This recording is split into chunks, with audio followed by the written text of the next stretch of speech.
Ya, si les parece, lentamente vamos a ir arrancando con el encuentro de hoy, así no nos pasa como el otro día que se nos estiró. Esperen que voy a compartir pantalla. Ahí estamos. Bueno, hoy vamos a estar hablando y ya cerrando lo que es lo más introductorio, lo que es el contexto de los sitios y espacios de memoria, vamos a estar cerrando lo que es el tema de políticas públicas, vamos a estar repasando muy brevemente lo que son las leyes reparatorias, viendo algunos ejemplos de las mismas. Nos vamos a meter de lleno en las leyes de sitios, que es lo que ya nos interesa y lo que nos va a permitir tener cuál es el marco actual en el cual se desarrollan las políticas públicas vinculadas a los sitios, por un lado, y también, y lo que más nos interesa, que sepan ustedes, es que tengan claras cuáles son las obligaciones respecto del Estado con estos lugares. Esperen que voy a correr un poquitito. Bueno, cuando hablamos de leyes reparatorias, y para intentar comprender a qué nos referimos con el concepto de leyes reparatorias, es el Estado reconociendo los crímenes, o sea, las violaciones a derechos humanos cometidas por el propio Estado, llevando adelante una serie de acciones para resarcir o para compensar a las víctimas. Después está clarísimo que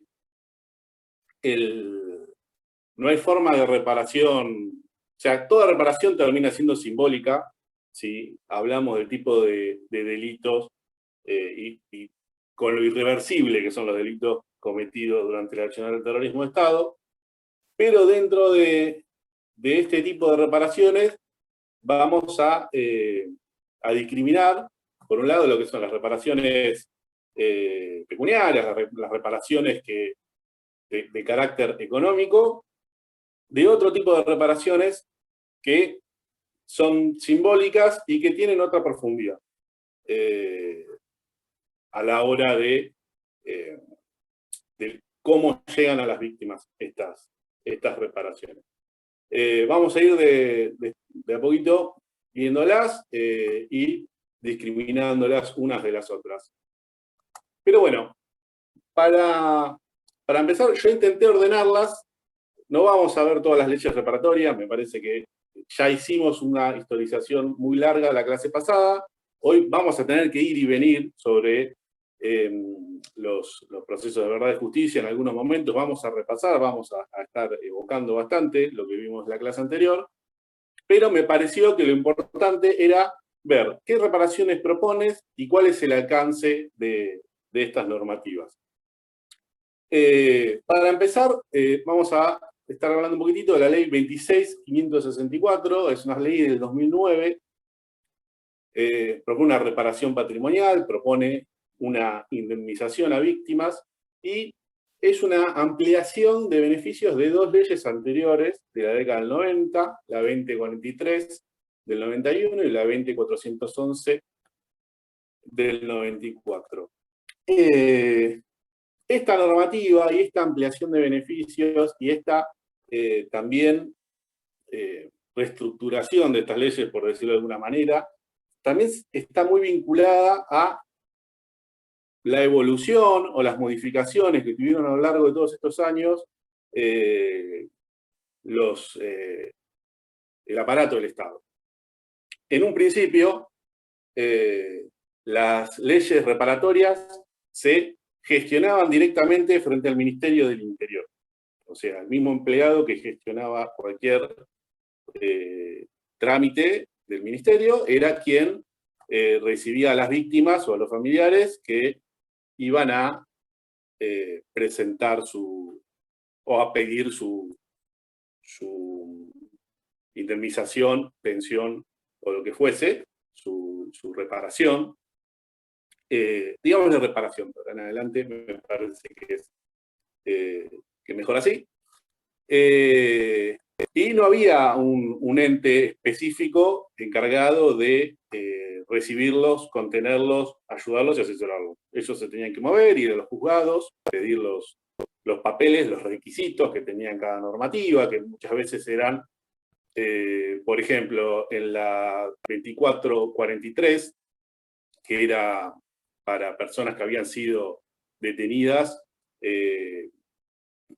o puestas a disposición del Poder Ejecutivo Nacional antes del 83, antes de diciembre del 83, o que habían sido condenados o habían sufrido consecuencias de algún proceso penal siendo civiles en esos mismos años por alguna corte militar.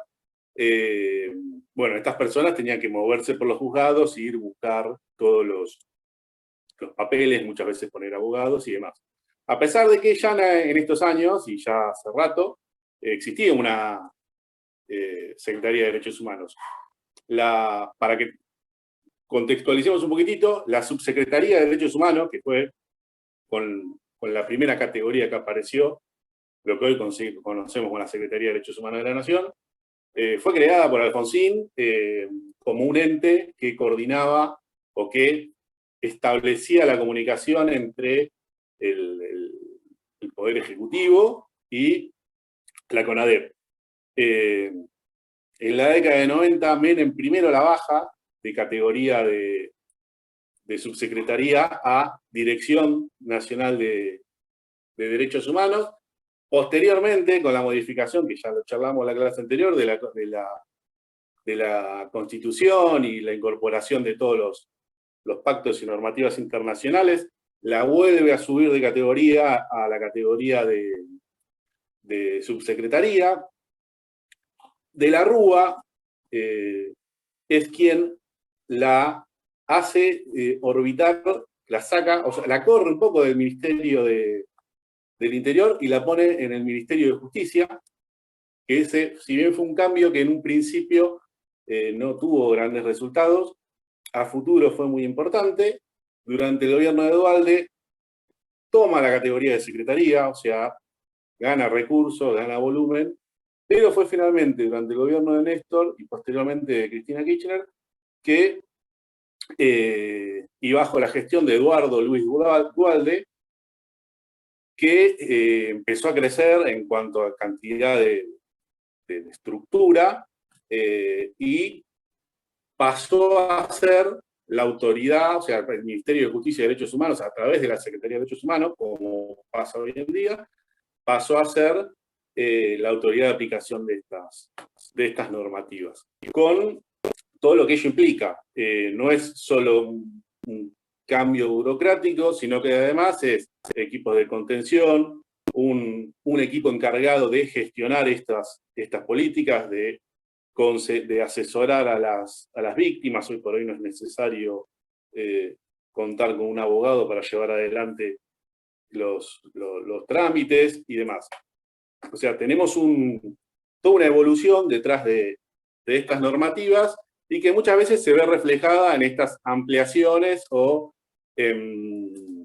readecuaciones de estas normativas. Después, la Ley Nacional 26.913, también del año 2013, exige otro tipo de reparación, que es una pensión graciable, una pensión mensual. La otra era una reparación patrimonial por única vez, que a veces se daba en cuotas, otras veces se daba completa, pero era por única vez. Está bueno que tengamos en cuenta también que se establecía dentro de estas normativas un monto, se establecía dentro de estas normativas una serie de requisitos que debían presentar las víctimas o los familiares. Y bueno, como dijimos recién, se establecía dentro de estas normativas lo que es la autoridad de aplicación que la llevaba adelante.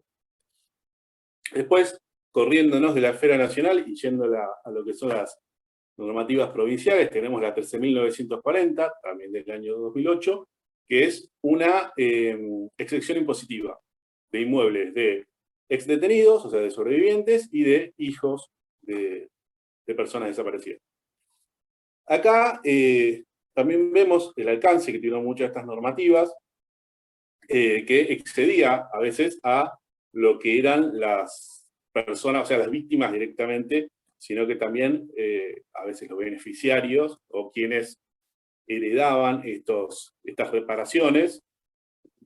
En el marco, no soy abogado, me cuesta, pero el beneficio era para la víctima siempre, pero en el caso de estar fallecido o desaparecido, lo recibían sus causamientes, que serían sus parejas o, en este caso, sus hijos, y como vamos a ver más adelante, sus padres.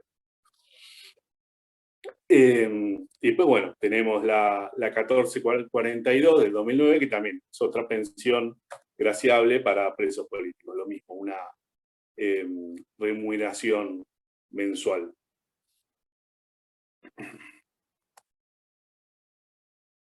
Después, hay otro tipo de políticas reparatorias en las cuales, más allá de una reparación que es material, que es económico, empieza a haber un contenido más simbólico, que son las leyes reparatorias para trabajadores cesanteados. Esas personas que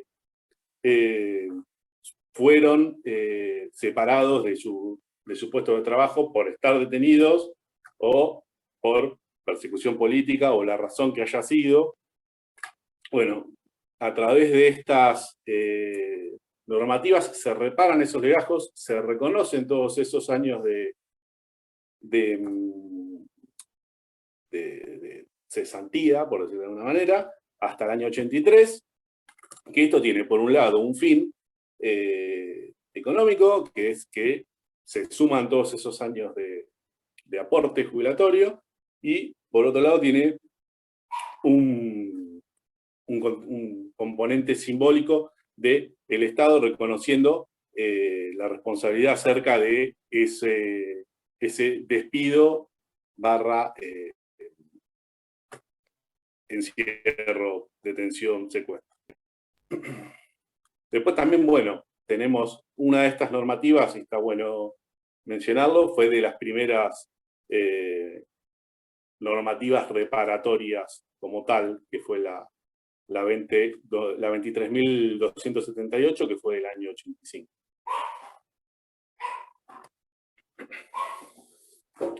Después, acá volvemos. Leyes reparatorias que otorgan beneficios a familiares.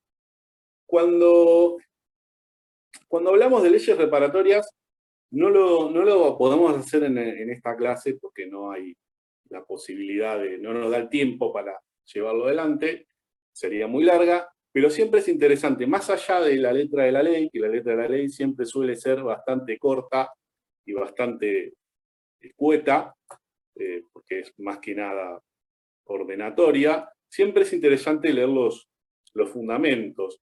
En estos casos, que tenemos algunos beneficios que son un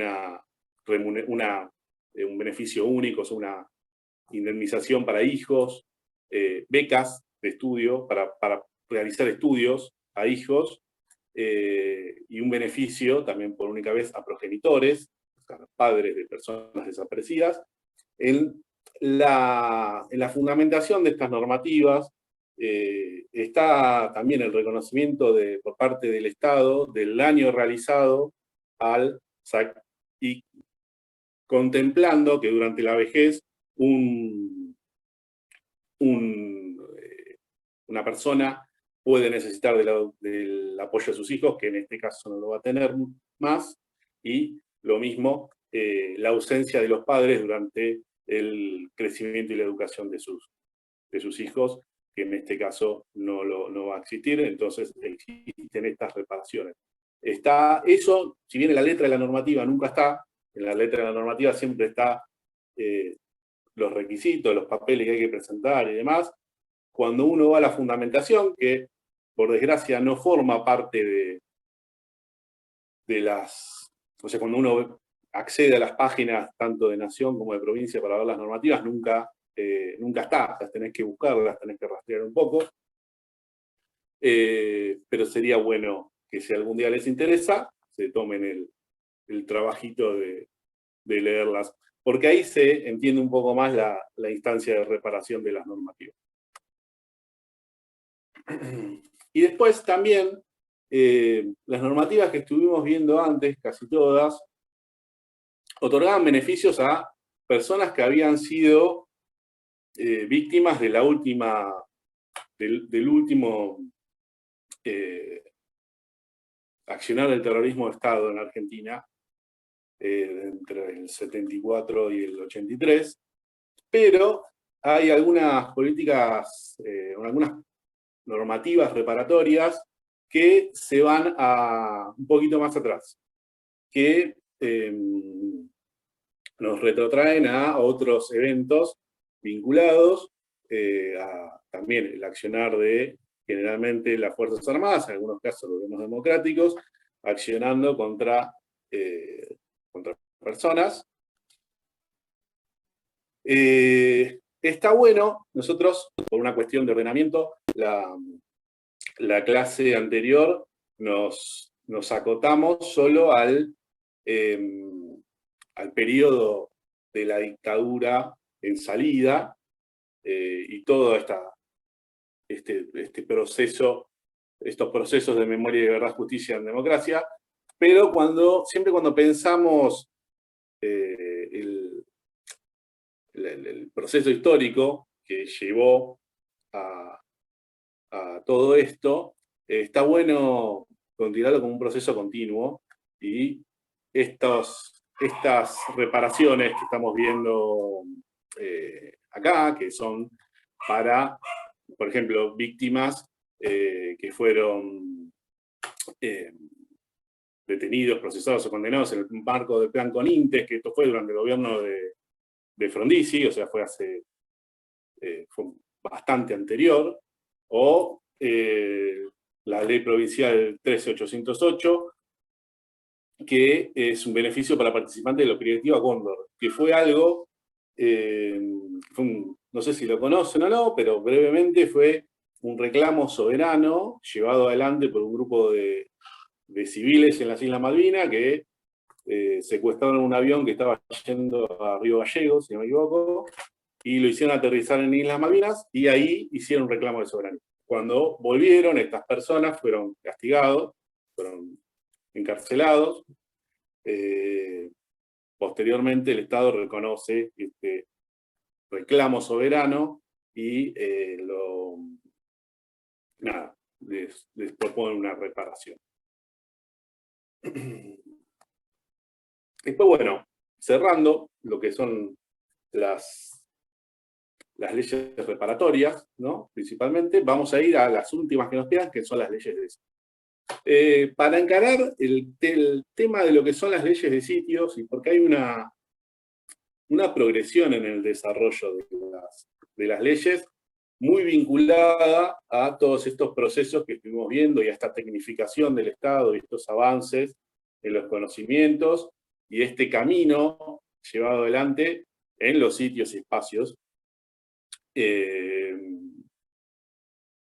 Vamos a intentar verlas, no por normativa por separada, sino que vamos a verlas con un cierto orden cronológico.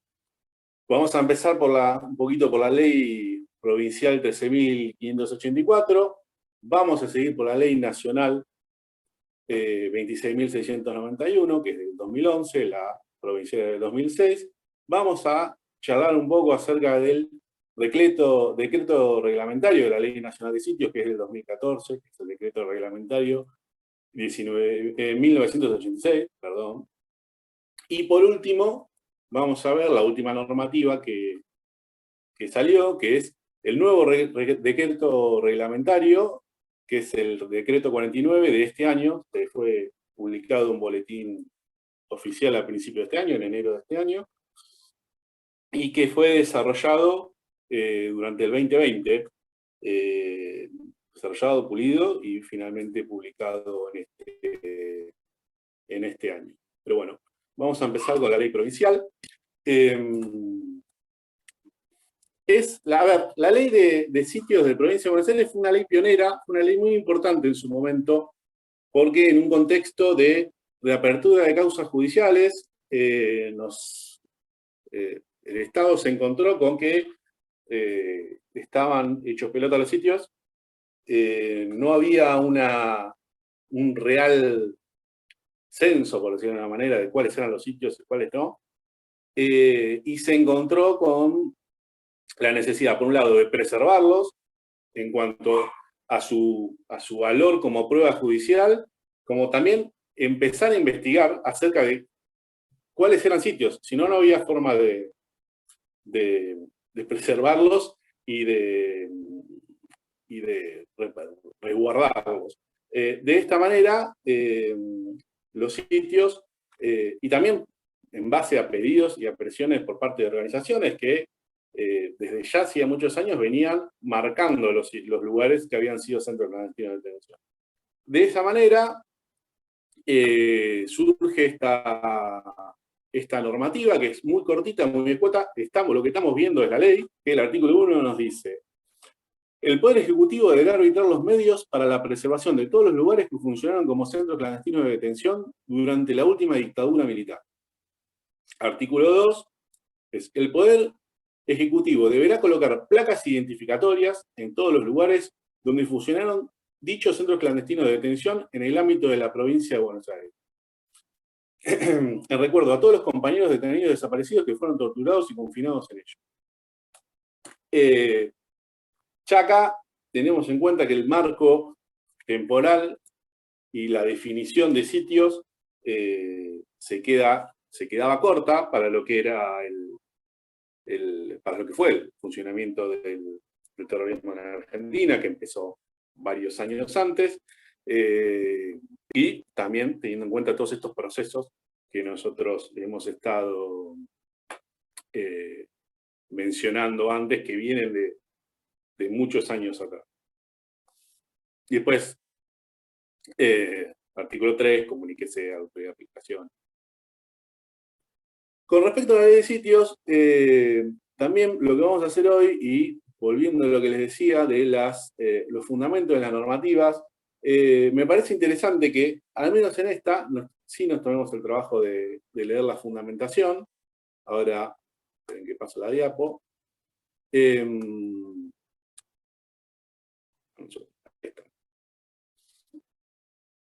Y voy a proceder a leérselos. Esperen que... Bueno, el Estado y nosotros, integrantes de la clase política de nuestra provincia, tenemos una deuda muy grande en el reconocimiento de aquellos que dieron su vida luchando por una sociedad más equitativa, más justa y más integradora. Pensar en la utopía de estos maravillosos militantes de la vida, en la que sacrificaron todo lo suyo en beneficio del bien de los demás, comparada con la mezquindad del presente, debe cuanto menos avergonzarnos. Muchos fueron los que, en medio de la sangrienta dictadura que nos asoló, fueron capaces de recorrer todos los pasillos del horror donde funcionaban los miembros del proceso para pedir por la vida de sus hijos, sus hermanos y sus nietos. Debimos soportar la vergüenza de las leyes de punto final de obediencia de vida, luego los indultos, y hoy la prisión de los asesinos en sus confortables viviendas o en cárceles de lujo, y muchos otros, gozando de la indebida libertad.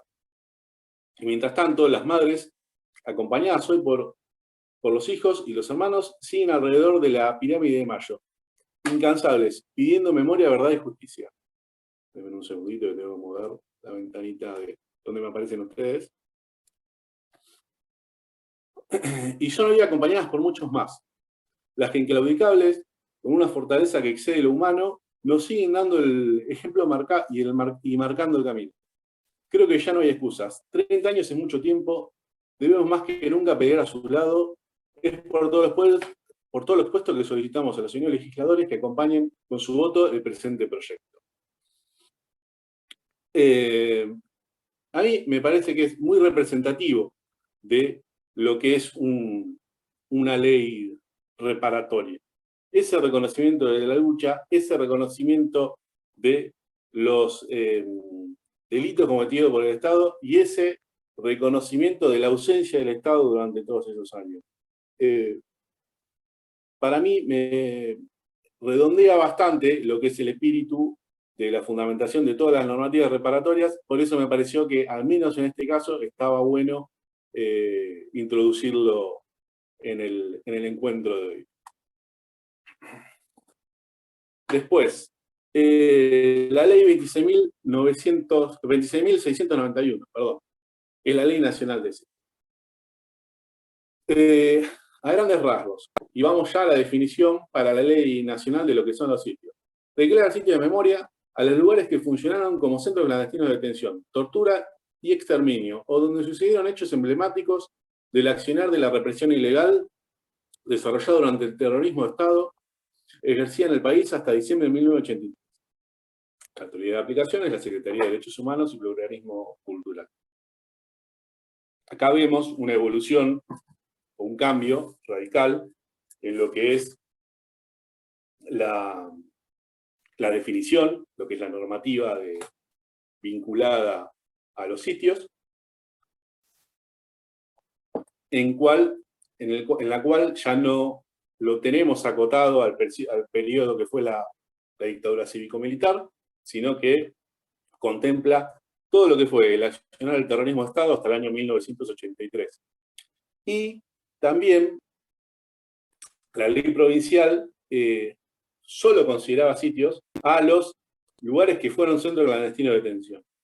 En la ley nacional lo que tenemos es la aparición de la figura del lugar emblemático, que esto permite darle una gran flexibilidad a lo que es un sitio de memoria.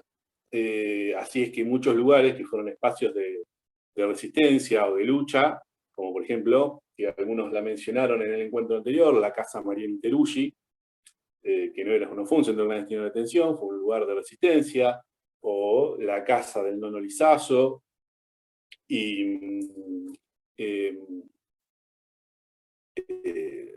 la Casa de Ruperto Méndez en Ramallo, y otros lugares más, dentro de este marco más ampliado de lo que es un sitio de memoria, pueden ser abrazados por la ley. De la misma manera que hay muchos lugares que estuvieron muy involucrados a los aparatos represivos que no han sido centros clandestinos de detención, como por ejemplo el Destacamento de Inteligencia 101, que está en La Plata, que actualmente se está recuperando, se están llevando adelante obras para refuncionalizarlo e instalar allí el Archivo Provincial por la Memoria.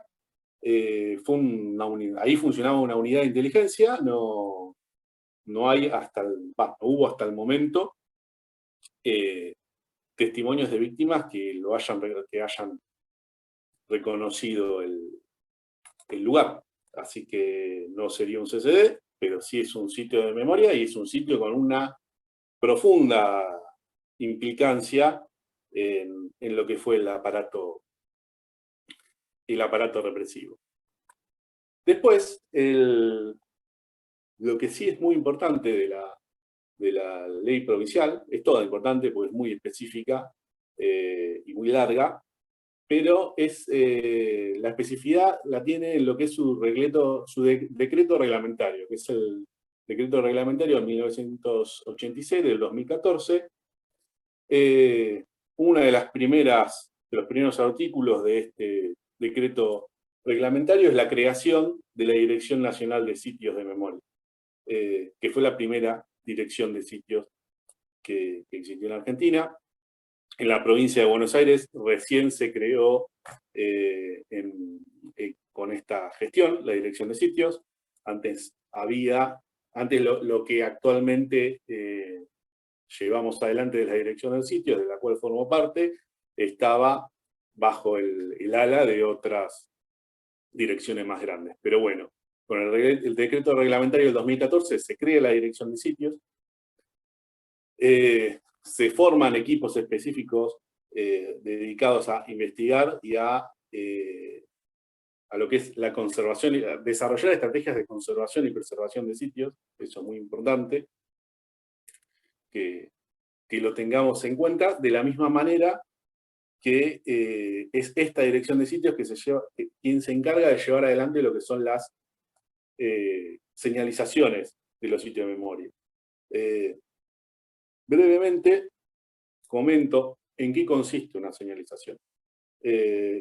Una señalización es el hecho simbólico de, ante un lugar, ante un sitio de memoria, pongamos un centro clandestino de detención como ejemplo, que puede ser una comisaría, no sé, la primera de Almirante Brown.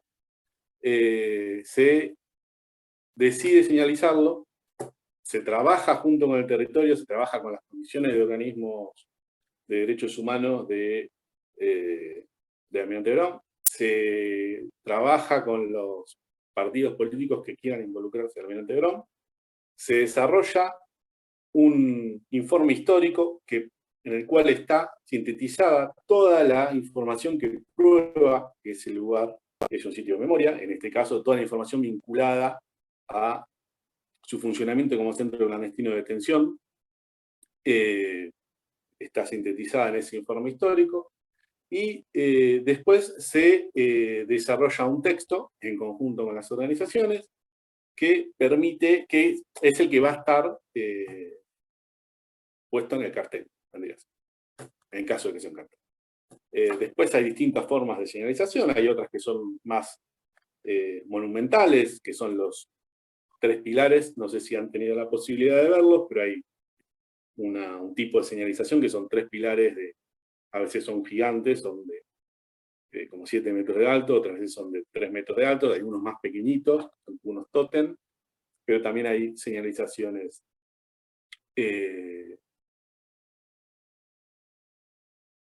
son monumentales, ¿no? Más allá del cartel, que es lo más común. O sea, tengamos en cuenta que es algo que tiene un método, es algo que necesita de un cierto rigor de investigación y por parte que en mayor parte se encarga el Estado de hacerlo, en colaboración con las organizaciones, pero la obligación de realizar esa investigación es del Estado, y en este caso lo realiza el Archivo Nacional. Desde la Dirección de Sitios de Provincia participamos de las señalizaciones, llevamos adelante señalizaciones en conjunto con Nación y participamos del desarrollo de estos informes históricos. Después hay otro tipo de marcas territoriales, por decirlo de alguna manera, que están dentro de los lugares en los cuales no tenés la información suficiente como para desarrollar un informe histórico que te permita señalizar. De hecho, en provincia estamos desarrollando un programa de marcas territoriales para llevar adelante este tipo de marcas, que son similares a lo que son las señalizaciones, son carteles, pero que permiten abrazar un montón de otras, no sé si son necesidades, inquietudes o pedidos o reclamos por parte de los distintos territorios de llevar adelante marcas en sus distritos. Después, bueno, yendo a las generalidades de lo que son las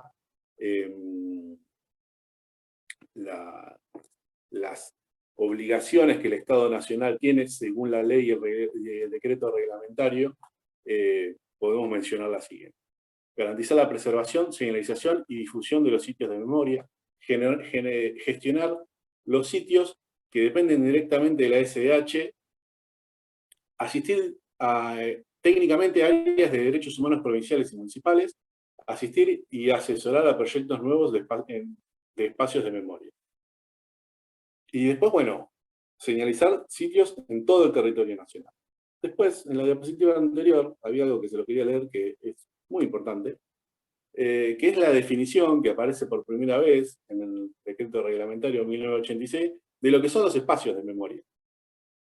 Que también es algo muy importante que tiene esta normativa y que la ley de sitios provincial no la tiene.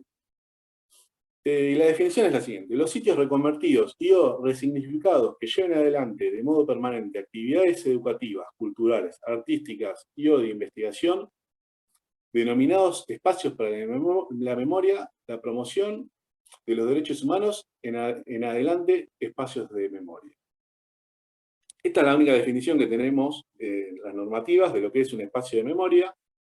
Y es bastante sintética, pero clara, de lo que se realiza normalmente en un espacio de memoria.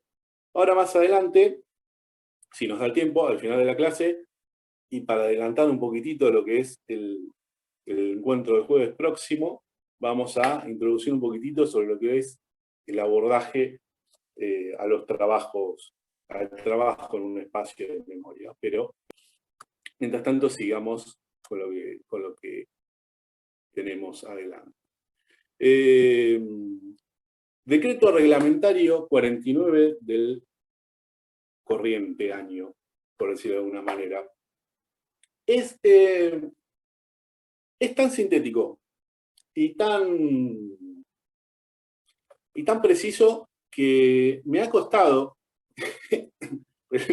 pensar en realizar una síntesis. Porque no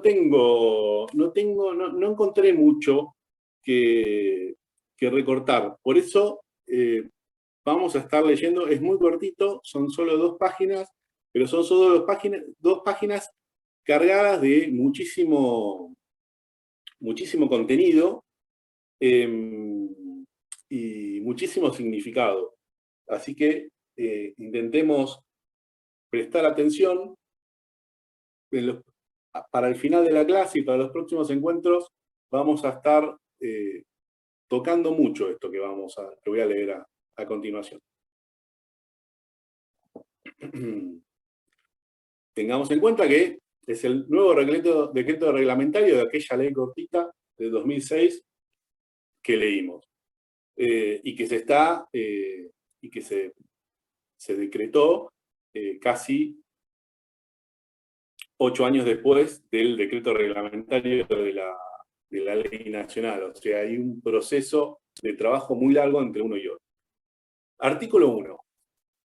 Establece que la preservación de todos los lugares que funcionaron como centros clandestinos de detención durante la última dictadura cívico-militar incluye su infraestructura, al resguardo de fondos documentales, bases de datos y otras fuentes de información que den cuenta del funcionamiento represivo y legal, como así también a la labor pedagógica y toda acción destinada a la transmisión de la memoria y la promoción de los derechos humanos que se desarrollan en relación a los mismos, o desde los espacios de memoria y la promoción de los derechos humanos que se hayan constituido en ellos y los que se constituyan en el futuro.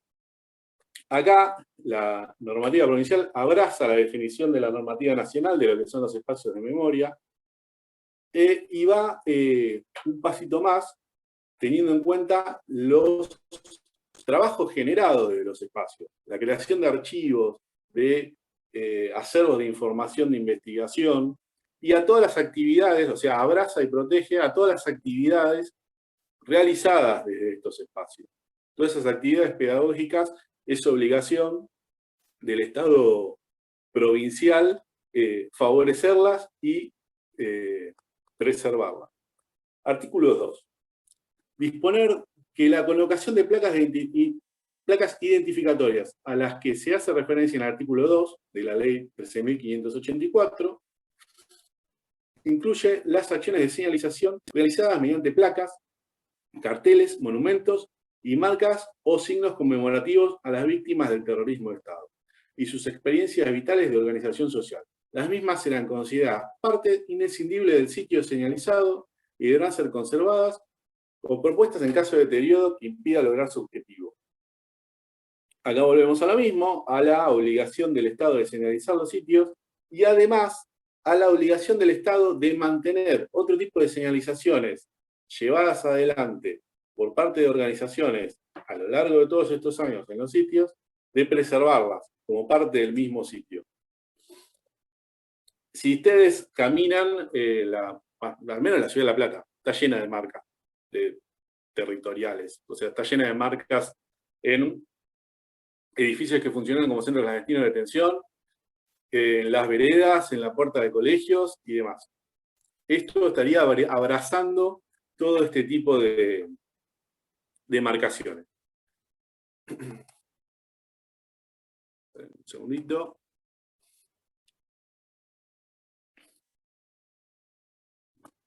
Artículo número 3. Designar como autoridad de aplicación de la Ley 13.584 al Ministerio de Justicia y Derechos Humanos, que en tal carácter deberá: A. Aplicar los estándares vigentes para la recuperación y preservación arquitectónica, arqueológica y forense de efectos de favorecer la investigación judicial en curso y futuras. Las investigaciones judiciales en curso y futuros. Así también como para dejar testimonio histórico a la comunidad. Bueno, ahí tenemos las dos principales razones para aplicar medidas de preservación. Una es el valor como prueba judicial de los edificios, y la otra es el valor histórico que tienen estos edificios por haber sido utilizados como parte del aparato represivo en algunos casos. Después está B. Promover obras y acciones de resguardo, mantenimiento de edilicio necesarias para su preservación y conservación. Vemos que la preservación es como el eje troncal de ambas normativas, y vamos a ver también que es algo que va a ser bastante rector de todo lo que es el trabajo en espacios de memoria. Después vamos a ir desglosándolo, pero tengamos en cuenta que la preservación es un eje fundamental a la hora de tomar decisiones en los espacios de memoria. C. Garantizar el funcionamiento de los espacios de memoria y la promoción de los derechos humanos constituidos en los ex centros clandestinos de detención, dotando a los mismos de recursos económicos, técnicos y humanos para su desarrollo pleno y gestión. Bueno, acá lo mismo, en la anterior, en la ley provincial del 2006, y hubo un decreto reglamentario muy cortito también en su momento, no se mencionaba la figura de los espacios de memoria. Garantizar la plena participación ciudadana como pilares del sistema democrático, realizando la más amplia convocatoria a los sobrevivientes, familiares de las víctimas, organismos de derechos humanos de reconocida trayectoria, organizaciones sociales y las denominadas mesas por la memoria, locales, a fin de lograr la inclusión y participación de estos actores territoriales en las acciones de señalización y o diseño de contenidos de los espacios de memoria. Bueno, acá ya empezamos a ver también que más allá de la ley nacional, que influyó mucho en esta nueva reglamentación, estamos viendo cómo se empezaron a adoptar algunas resoluciones, o a asimilar algunas resoluciones internacionales, como que un poquito más adelante en la clase la vamos a estar repasando. Acuérdense de esto. Se ven influencias de algunas de algunas resoluciones de la Comisión Interamericana de Derechos Humanos y demás. Pero bueno, sigamos un poquito más. Esperen que no puedo pasar la página.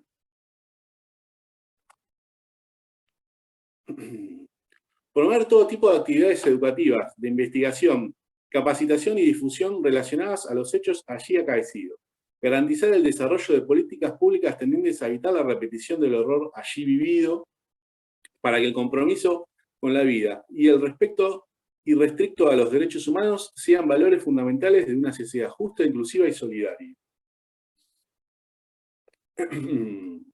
Bueno, ahí también empezamos a ver lo que son los principios de integralidad de las políticas públicas vinculadas a los procesos de memoria y verdad justicia. Después seguimos con generar e impulsar y auspiciar proyectos específicos de preservación, de recopilación, sistematización y conservación de material documental, testimonial, y fomentar la creación de archivos. Propiciar la participación de universidades nacionales u otras instituciones educativas para cooperar con el estudio y la investigación de los hechos históricos acontecidos durante el terrorismo de Estado. Esto es algo fundamental, y de hecho, recordemos lo que mencionamos en la clase pasada, las dos primeras experiencias de recuperación de espacios de memoria fueron dos experiencias, Mansión Seré y el Club Atlético, fueron dos experiencias en las cuales participaron comisiones y organismos de derechos humanos, estados municipales y la Universidad de Buenos Aires. Así que el vínculo de la investigación en los sitios y espacios de memoria y las universidades debe ser importante, debe ser fomentado constantemente. Pues articular con las áreas específicas del Estado Nacional, provincial y municipal y establecer los canales apropiados de consulta permanente con organismos de derechos humanos, universidades, organizaciones de la sociedad civil para el diseño de políticas públicas de memoria y modalidades individuales y colectivas de restitución de derechos en materia de políticas de memoria y verdad y justicia. Acá volvemos a lo mismo. Volvemos a empezar a ver que hay un abordaje, que hay una necesidad de un abordaje interdisciplinario e integral de lo que son las políticas públicas vinculadas a los procesos de memoria, verdad y justicia, y en particular a los sitios. Después, y acá ya cerrando lo que son las normativas vinculadas a los sitios, me pareció que era importante mencionar un hecho no menor, que fueron las declaraciones llevadas adelante, esto fue durante uno de los gobiernos de Cristina Kirchner, previo a la sanción de la nueva reglamentación de la Ley de Sitios Nacional, en la cual se declararon bienes históricos nacionales a varios centros clandestinos de detención. Esto fue en el marco de la Ley 12.665. Los sitios de la provincia de Buenos Aires que fueron declarados sitios históricos en aquellos años fueron la Casa María Teruggi, el chalet del Hospital Posadas, la Mansión Seré, la plataforma La Anguilera, que la habíamos mencionado la clase anterior, que queda en Tigre, ahí cerca del centro de Tigre, en los astilleros de la empresa Starza, la Casa del Nono Lizazo, en Vicente López, que recién la mencionamos, que es un lugar de resistencia, un lugar de militancia, y el ex centro clandestino de detención, la Escuela de Suboficiales de la Marina, conocido como el Faro de la Memoria, que queda en Mar del Plata. En el caso en realidad en el caso de los sitios de la provincia de Buenos Aires no, pero sí en los de Capital Federal y demás, para el caso del Faro sí, este reconocimiento como sitios históricos llevó a que pasaran de una esfera municipal, como era la esfera de estar bajo la tutela del gobierno de la Ciudad de Buenos Aires, a estar bajo la gestión de la Secretaría de Derechos Humanos de la Nación y de la dirección de lo que después fue la dirección del sitio. Y en su momento significó un cambio significativo en la dinámica de trabajo de estos lugares. También bajo el manto de lo que sería la ley provincial de patrimonio histórico, que es la ley 10.419, hay varios sitios, para varios no, son 3 sitios los que están amparados y protegidos por esta normativa. Uno de esos es la Casa María Teruggi, la otra es la Brigada de Investigaciones de las Flores, y por último está, que el otro día mencionábamos, que tiene una gestión particular y una ley propia de gestión, que es el Pozo de Quilmes. También parte de esa ley es la declaración como patrimonio histórico de la provincia de Buenos Aires del sitio.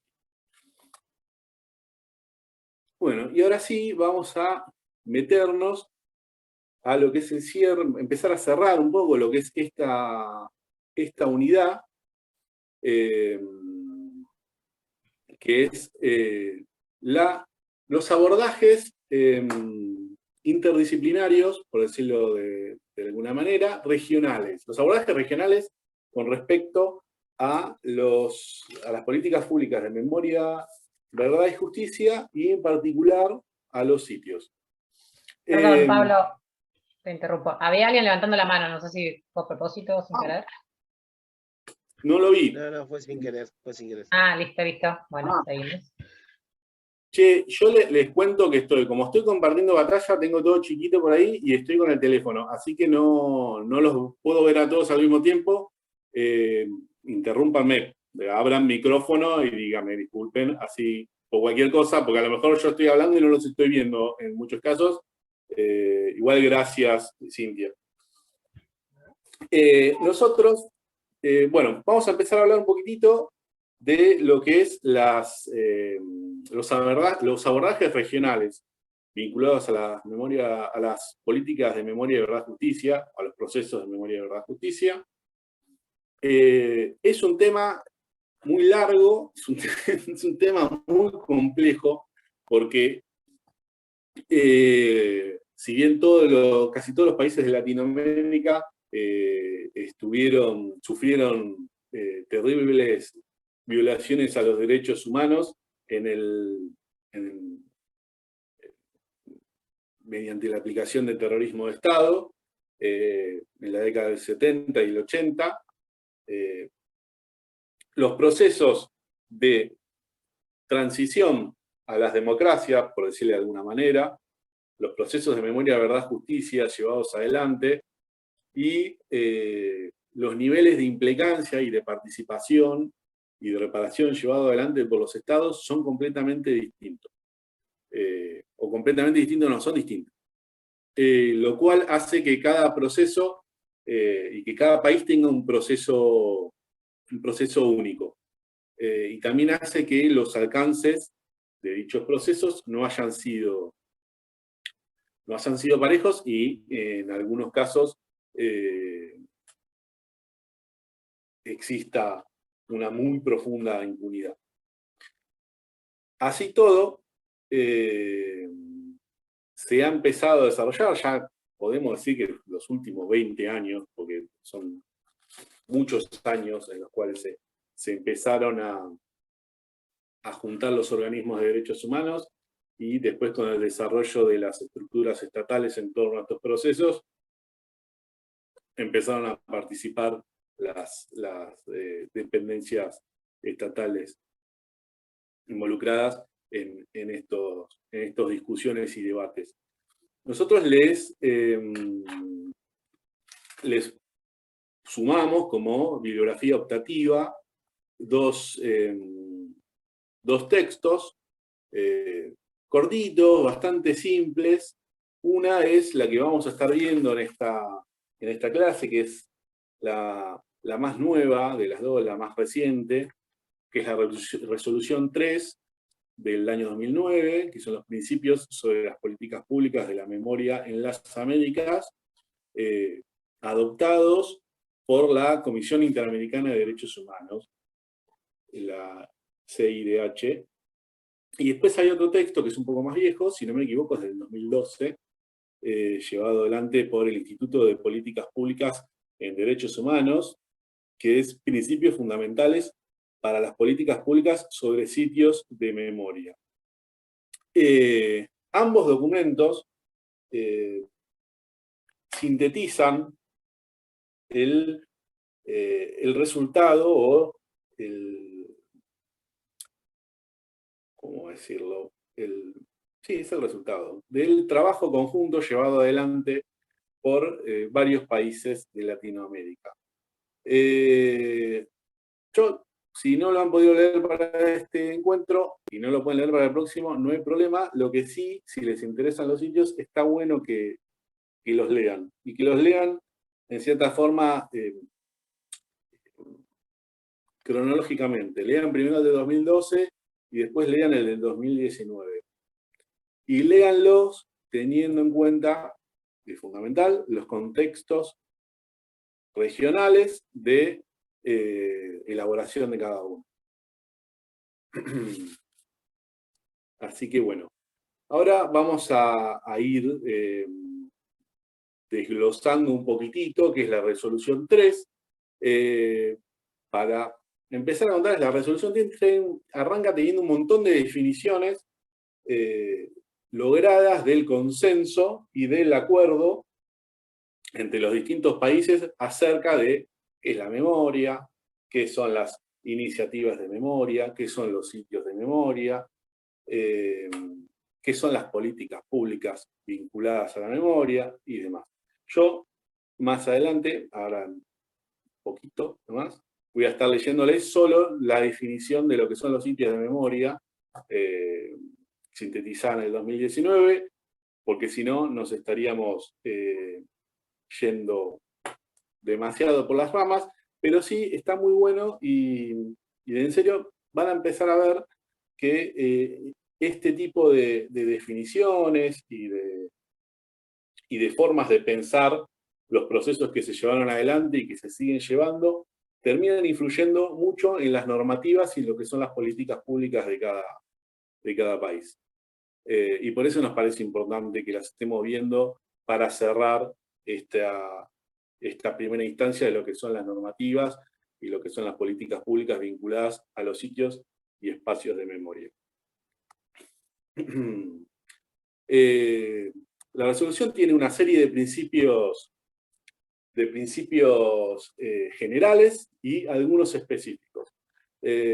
Los específicos son concernientes a una serie de principios acerca de lo que es la memoria, una serie de principios acerca de lo que son los sitios y espacios de memoria, y otros acerca de lo que son los archivos. Es muy cortita, la resolución son, si no me equivoco, no llegan a ser 13 páginas, es muy, muy corta,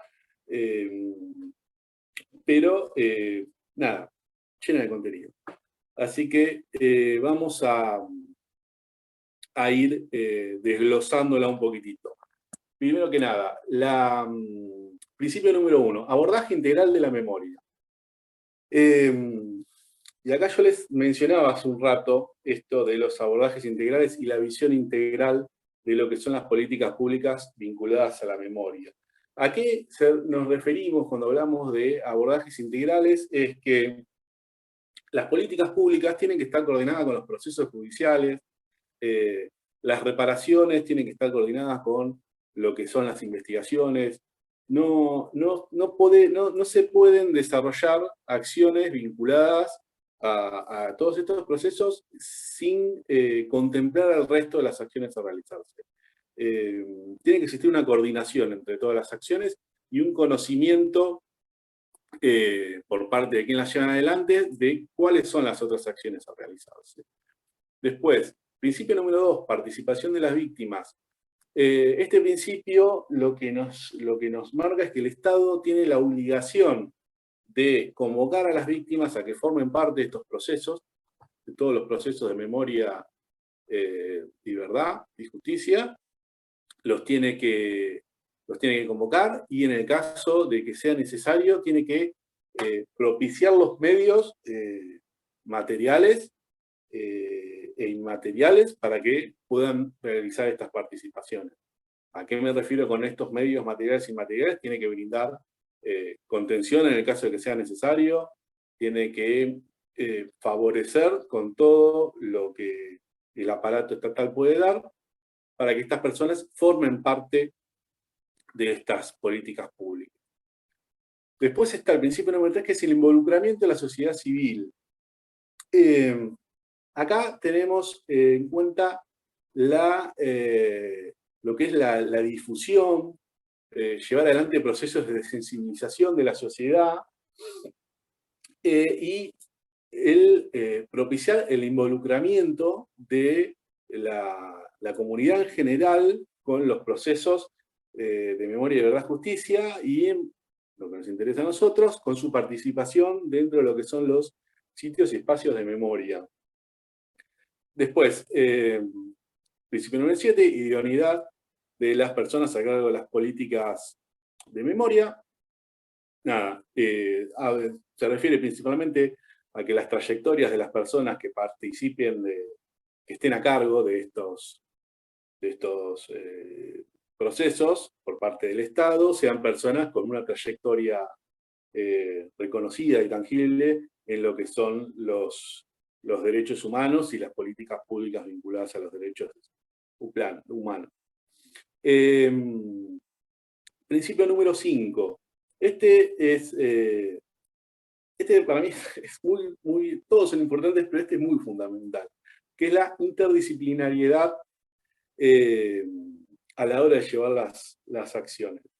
Y además nos viene bien para seguir introduciéndonos en la problemática del trabajo en sitios y comprender todas las aristas que tiene trabajar un sitio. O en el caso de que se plantee la conformación de un espacio de memoria, todas las aristas que van a atravesar ese trabajo en un espacio de memoria. Necesitas participación de personas con conocimiento de leyes, de abogados, necesitas de gente con formación en archivística, necesitas de arqueólogos, necesitas de antropólogos, necesitas de sociólogos, necesitas de gente que sea capaz de brindar acompañamiento y apoyo psicológico a las víctimas. Necesitas gente con conocimientos técnicos de filmación, fotografía y demás. Necesitas arquitectos, necesitas ingenieros fundamentales para llevar adelante las estrategias de preservación de los sitios. Necesitas conservadores, y así podemos seguir. Y también necesitas profesionales específicamente formados, lo cual es un problema porque no existe, aún en la mayoría de las carreras, formación específica en lo que son el trabajo en sitio. Existen arquitectos patrimonialistas, pero es muy distinto la concepción del patrimonio histórico a la concepción de lo que son los sitios.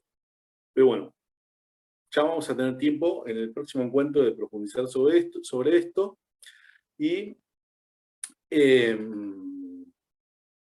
por ahora lo dejamos ahí, al menos por un rato. Principio número 6, enfoque intercultural y de género.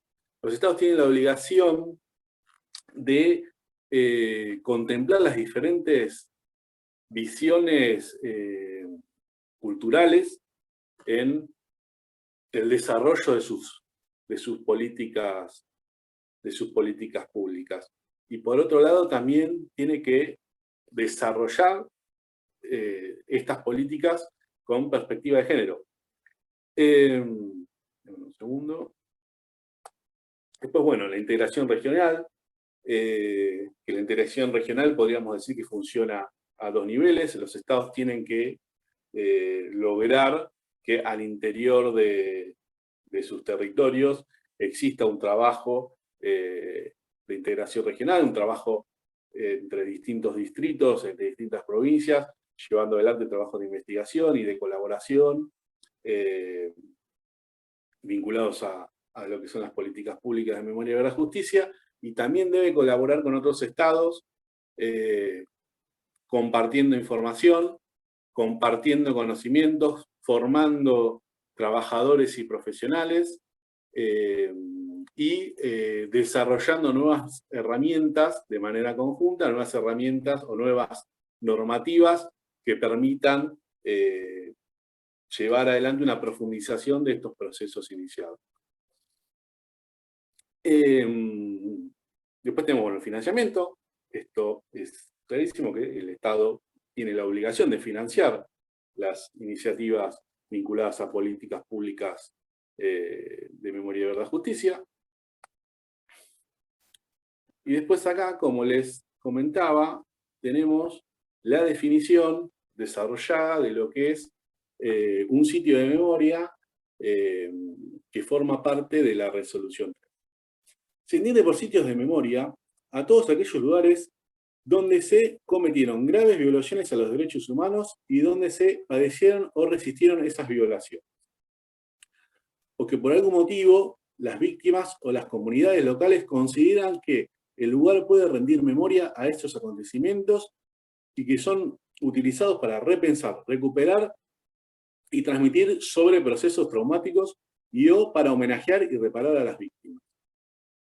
En esta definición podemos ver casi sintetizadas las definiciones que estuvimos leyendo antes del Estado provincial del 2006, la del decreto reglamentario del 2014, la ley de sitios del 2011 y esas pequeñas aportes que realizó la nueva reglamentación de este año de la ley provincial. También está bueno, y esto está bueno remarcarlo, que el proceso llevado adelante por la Argentina, con posterioridad a la salida de la dictadura, si bien fue lento y si bien fue lleno de altibajos y todas estas situaciones que estuvimos discutiendo en el encuentro anterior, es uno de los pocos que ha llegado a enjuiciar a los represores, y es bastante paradigmático que se haya logrado hacerlo con todos los años que pasaron, que muchas veces es un problema. El alcance de las políticas reparatorias en Argentina ha tenido una profundidad que no se ha podido hacer, no se ha podido llevar adelante en otros países. Esto está principalmente vinculado a la participación activa en los últimos años, casi los últimos 20 años, del Estado y el desarrollo de una estructura para dar respuesta a todas estas problemáticas. Eso también es bastante importante que lo remarquemos. Después, y ya yendo directamente a los principios que están vinculados a los sitios de memoria. Establece como principio número 10, establece que los estados tienen la obligación de generar un marco normativo que regule qué es lo que pasa con los sitios.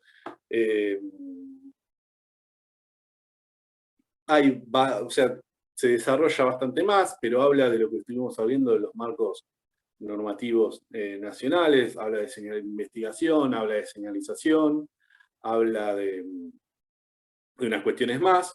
Está el principio número 11, que es identificación y señalización. Está el principio número 12, que es construcción o recuperación y preservación. Ahí introduce los cánones de recuperación material de edificios estipulados internacionalmente. Y después hay un último principio más, el número 13, que habla de una gestión sustentable. El Estado debe propiciar modelos de gestión. Se recuerdan que la clase anterior, el encuentro anterior, estuvimos charlando sobre el final de los distintos tipos de algunos programas de gestión de sitios desarrollados acá en la Argentina y particularmente en la provincia de Buenos Aires.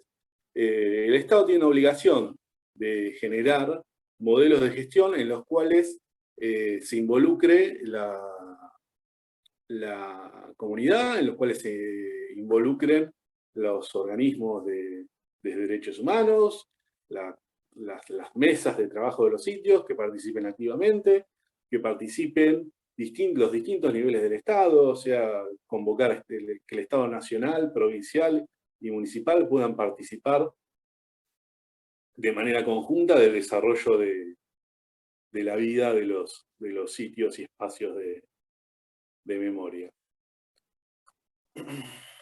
Pero bueno, hasta acá, ¿cómo vienen? ¿Quieren hacer alguna pregunta, alguna observación? Aprovechemos antes de empezar a introducirnos en lo que va a ser el desarrollo de la clase encuentro próximo.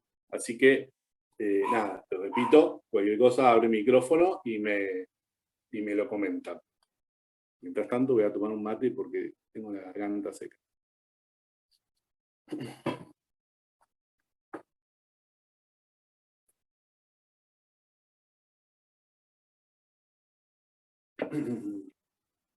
Bueno,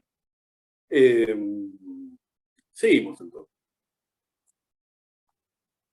Trabajo en sitios y espacios de memoria. Hoy vamos a empezar a meternos, y por suerte nos quedó bastante tiempo para hacerlos, en la problemática del trabajo en sitios, en espacios de memoria, más que en sitios. Y lo que nos interesa, más particularmente a nosotros como dirección de sitios, es la comprensión de la necesidad del abordaje integral de los trabajos en los sitios y espacios de memoria. ¿Cuál es la forma de manifestar o de plasmar este abordaje integral? Hay algo que muy pocas veces sucede y creemos que es fundamental ejercitarlo, por decirlo de alguna manera, que es el desarrollo de proyectos constitutivos de funcionamiento de los espacios de memoria. ¿A qué me refiero con proyectos constitutivos o proyectos integrales vinculados a los espacios de memoria?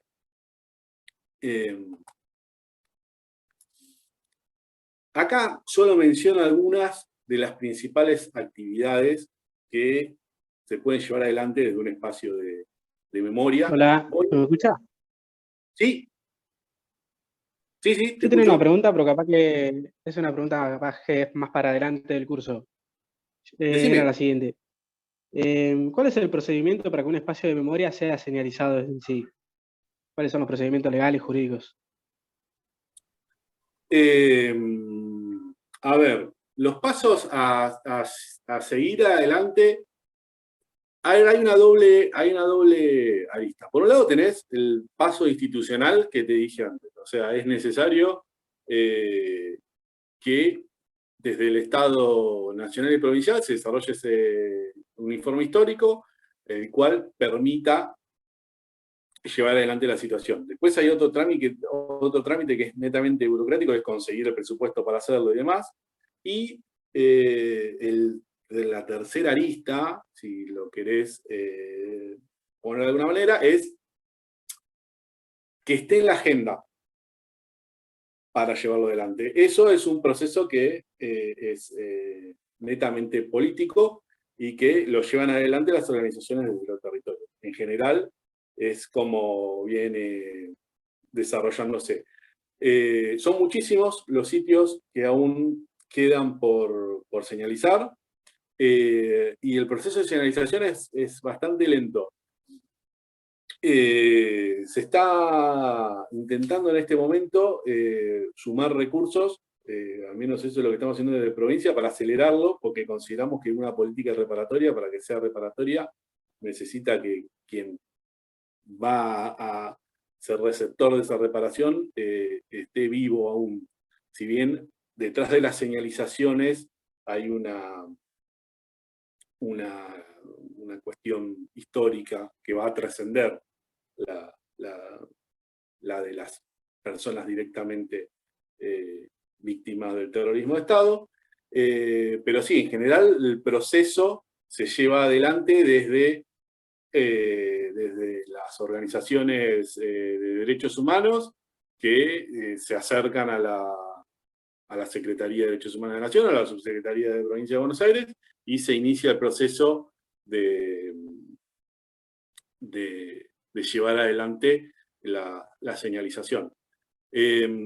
Con respecto a esto, y está buena tu pregunta, que ya se desarrollaron pruebas pilotos en algunos territorios.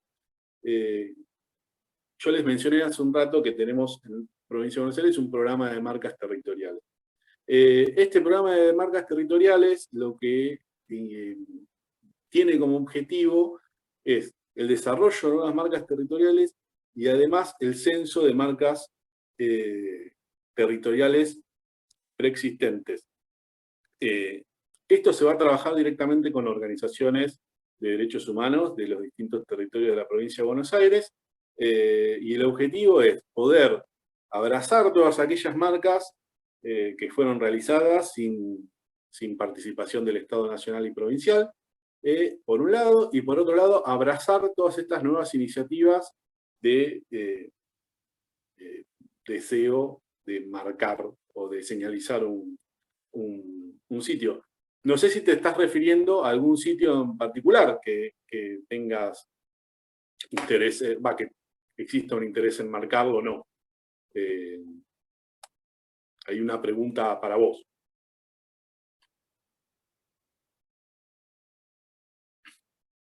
Y no sé tampoco si llegué a contestarte tu pregunta. Perdón, si me estás hablando no escucho nada. ¿No me escuchás? ¿Los demás me escuchan? Sí, sí, yo te escucho. Ah, perfecto. Perfecto. Ahora sí, creo que entendí la pregunta y entre cortar entendí. No, era más que nada duda y nada, para anotarlo y nada, más que nada para eso, una duda. Ok. Sí, son procesos que se dieron históricamente así y se siguen dando así. Después, si hay un anhelo desde el territorio de hacerlo, es cuestión de, que de hecho pasa, a veces o se comunican telefónicamente o caen directamente a la dirección y así empieza un proceso de desarrollo de una señalización. Pero sí hay una instancia que es netamente, vamos a decirle, burocrática, que es la investigación y la búsqueda de presupuesto para llevar adelante la señalización.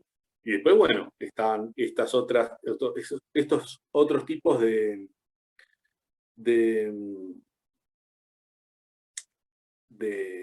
marcaciones, que no son señalizaciones con el peso de lo que significa para la Ley Nacional una señalización, pero que sí no dejan de ser importantes. Ahí vi una pregunta sobre el pozo de Banfield. No sé si la querés hacer para el foro, si no, dame un segundo que veo de abrir la pregunta y leerla. Buenas noches, compañeros. Soy de Zona Sur, tengo una inquietud. Siempre se nombró el Pozo de Banfield como un centro de detención. ¿Hubo por parte del Estado algún tipo de política?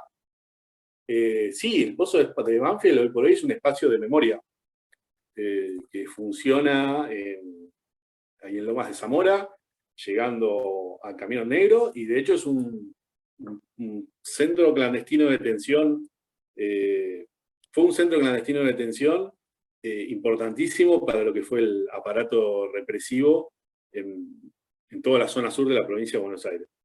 De hecho, actualmente se está llevando adelante obras adentro para avanzar con refuncionalizaciones para poder hacerlo más grande.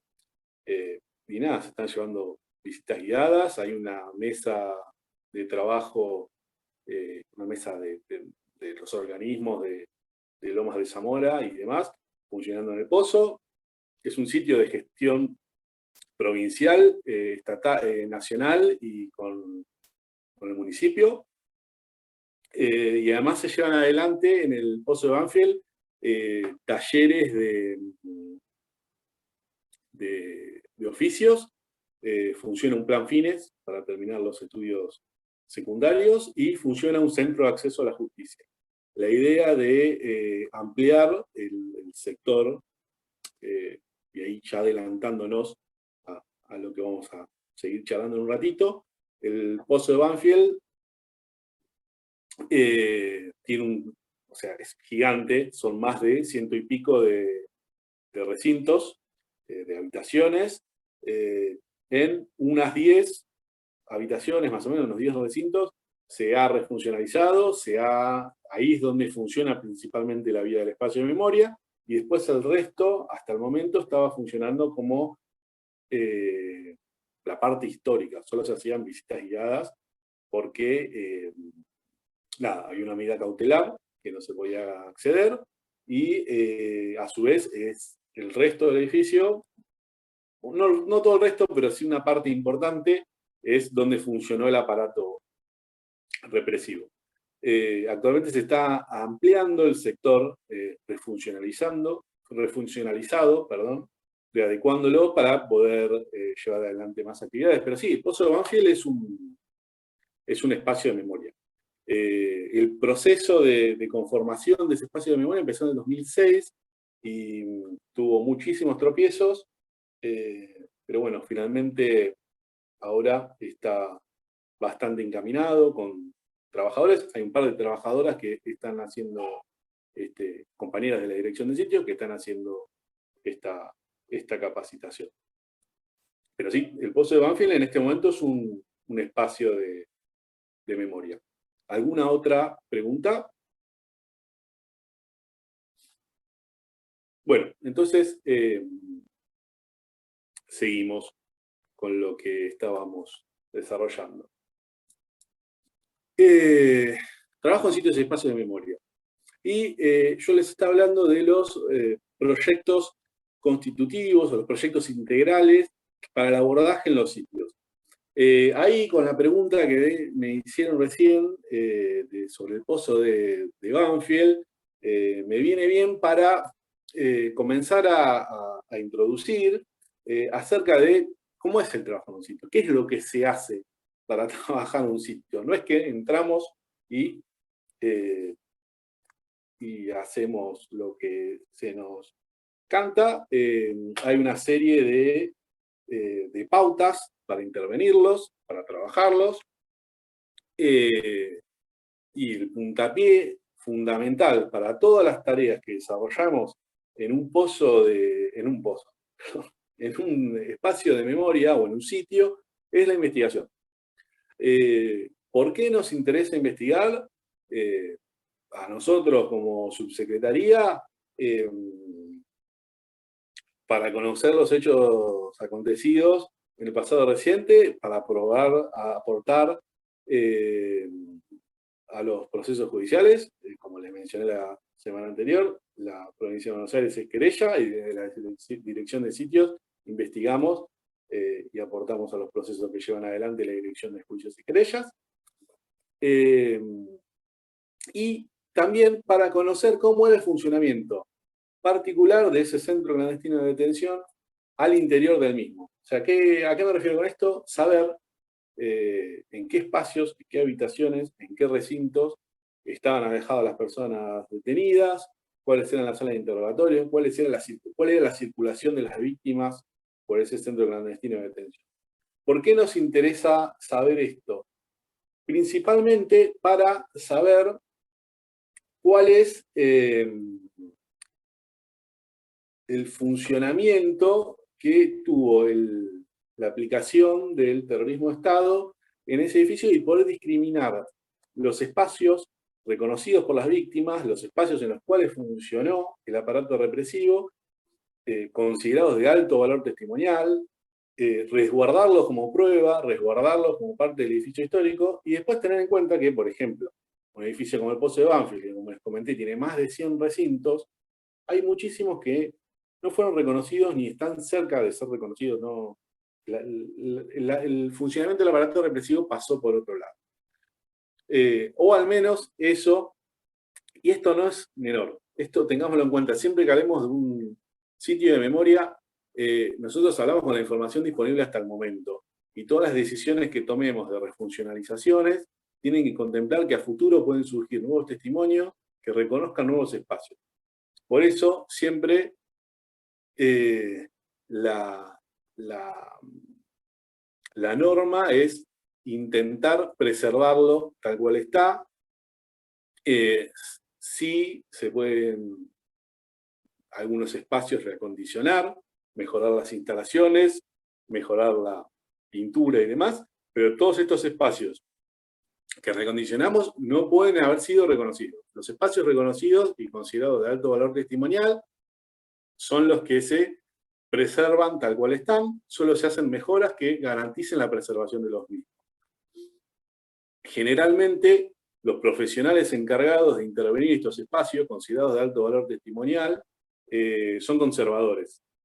Y en la Argentina, por suerte, hay pocos conservadores, pero tenemos muchos conservadores formados o bastantes conservadores formados en lo que es el trabajo en sitios de memoria.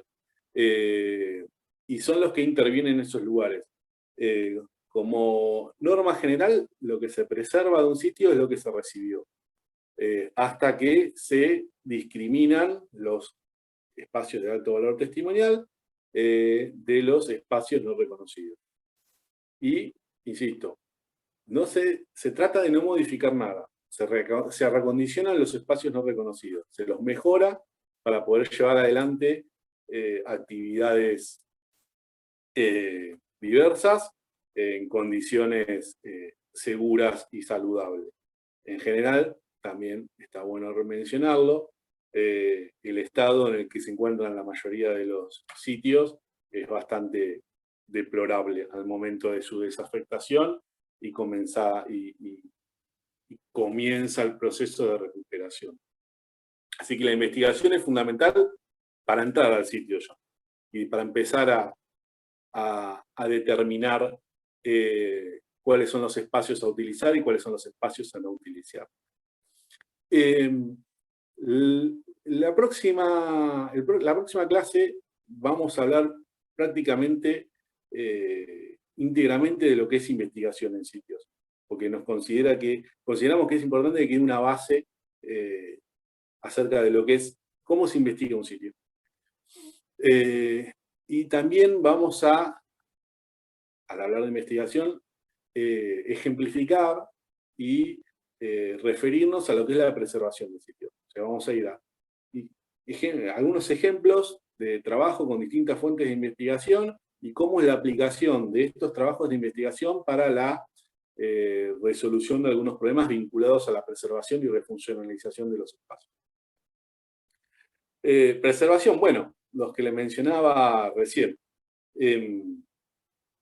Se basa fuertemente en la investigación, se lleva adelante por personal formado con especificidad, que mayormente son conservadores, y en el caso de que haya que llevar adelante una obra en algún sitio, en un espacio, tanto la Subsecretaría de Provincia como la Secretaría de Nación, nos encargamos de realizar capacitaciones a los trabajadores para que comprendan el lugar en el cual están trabajando y no tengan a lo mejor las libertades que tienen con cualquier obra pública, que prenden asado en cualquier lado, son descuidados y desprolijos, total se va a pintar todo.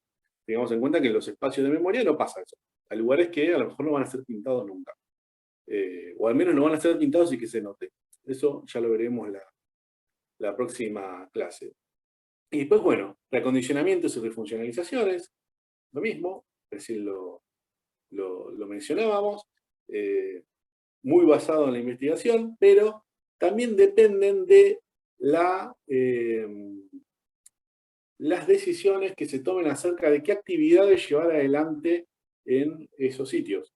Y ahí volvemos a lo mismo, tener en cuenta un abordaje integral de cómo llevamos adelante las políticas, las distintas acciones en un espacio.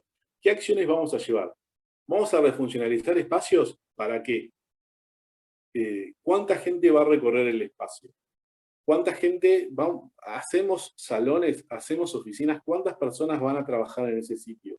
Todas estas discusiones van a estar vinculadas al tipo de actividad que queramos realizar y a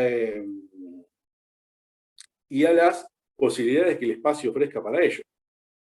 Por ejemplo, en el Pozo de Banfield, y volviendo porque salió solo, estamos desarrollando un salón de usos múltiples más grande, llevándolo adelante, o sea, reacondicionando un espacio para hacer un salón de usos múltiples, porque no hay de ningún salón grande, y llevando adelante algunas aulas y oficinas pequeñas, porque hay cada vez más demanda de lo que son los talleres de oficios y los planes fines. Eso también nos lleva a otra cuestión, que es, no solo es la historia del edificio en sí o el edificio en sí, también tiene que ver con el contexto. Cuando nosotros hablamos de un sitio de memoria, o hablamos de un espacio de memoria, tenemos que contemplar que ese espacio puede estar en un barrio, puede estar dentro de una base militar, puede estar en el medio del campo. Por ejemplo, Monte Peloni en Olavarría es un sitio que queda casi a 16 kilómetros de la ciudad de Olavarría y está en el medio del campo. Esto es una desventaja porque para realizar actividades con colegios y demás necesitarías gestionar transporte, pero también es una fortaleza porque es un lugar muy... El sitio funcionó en lo que 50 años antes o más, o sea, en 1900 funcionaba un vivero en ese predio. Entonces, ambiente de sierras y una arboleda inmensa, y la gente va a comer asado y a pasar los fines de semana. Entonces, esa lejanía y ese ambiente rural es una fortaleza para eso. La mansión Seré queda en un polideportivo municipal, a 20 metros de donde funciona la Dirección de Derechos del municipio de Morón, de Derechos Humanos del municipio de Morón,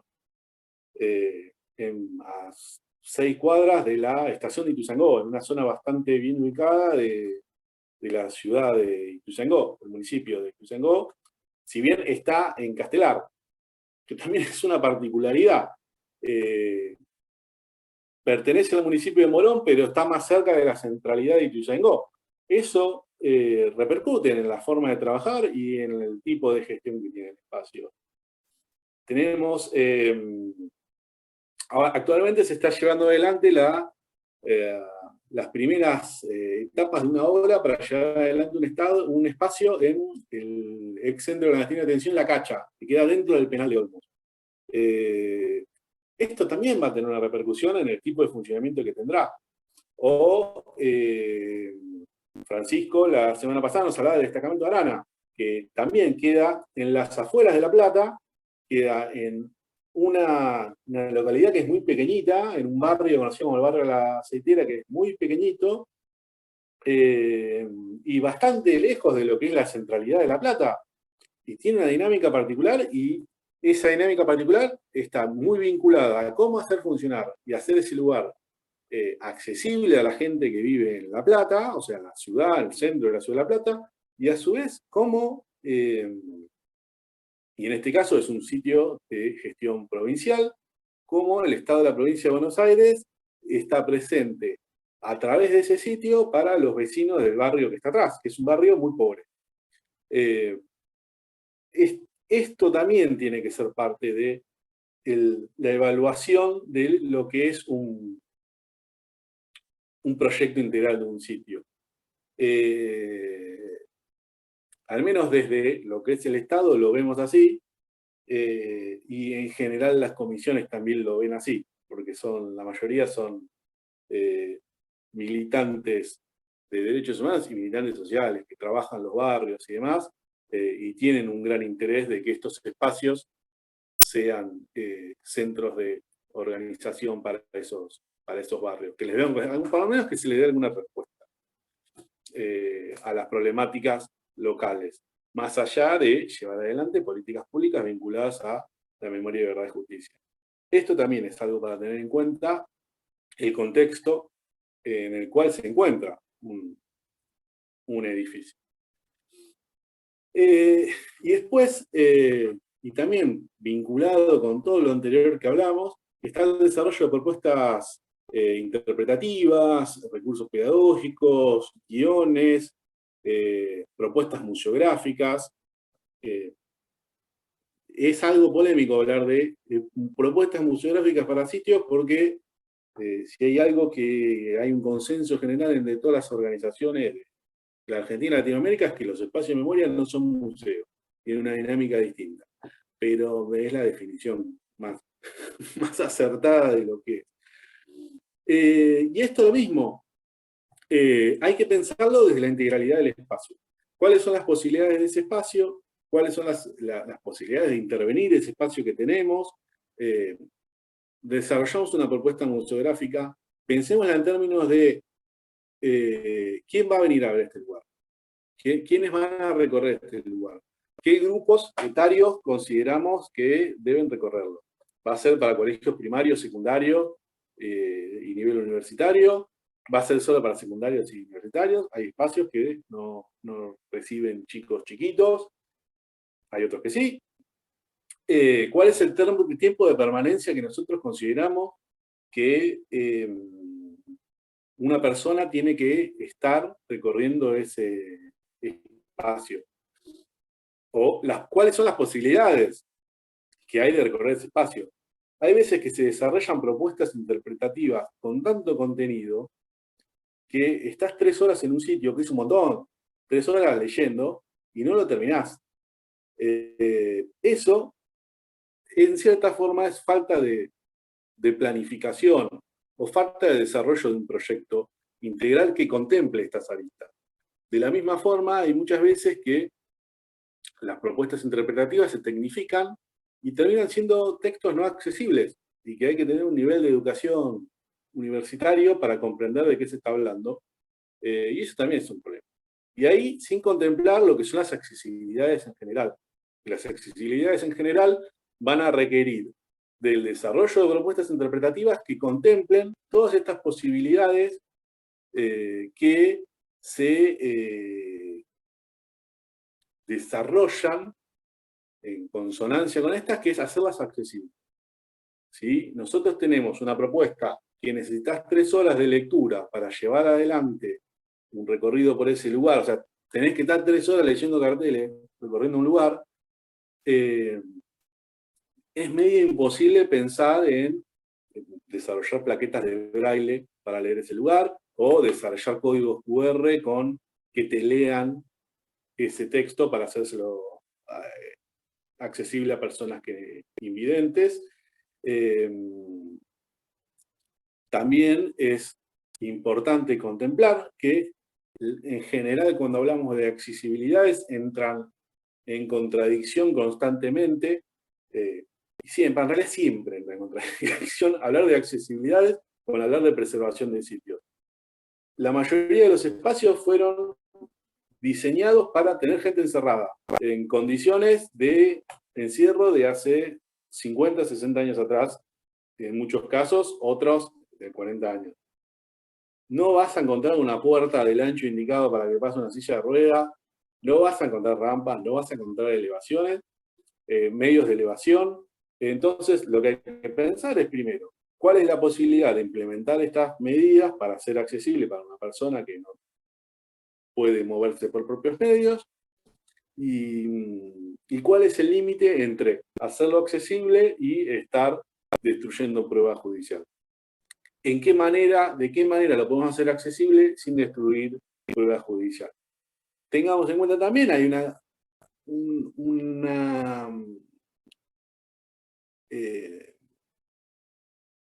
una realidad histórica, un momento histórico que es el que estamos viviendo, en el que se están llevando muchos juicios adelante, juicios que van a ser largos, van a durar 4 o 5 años mínimo, y después hay también una realidad que es que probablemente dentro de 10, 15 años ya no se lleven adelante más juicios. Primero y principal porque la mayoría de los represores están falleciendo, no va a haber a quién juzgar, y lo mismo pasa muchas veces con las víctimas que ya son grandes, ya son personas grandes. La famosa impunidad biológica